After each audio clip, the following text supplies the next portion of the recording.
Oh, panettone di Italia.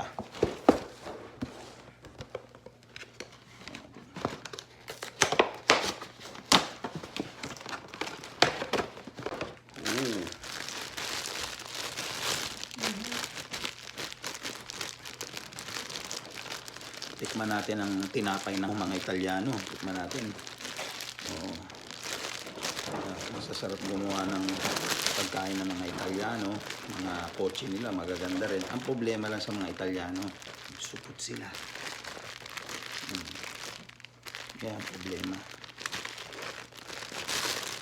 Tanong meron sa mga Pinay na nakakapag-asawa ng mga Italyano. Supot. Kaya masasarap. Tinapay nila, masasarap po. Tikman natin ha. Ito, oh. May pasas pa. Siyempre, kay pasa.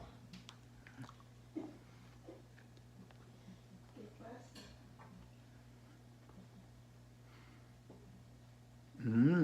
Delicioso.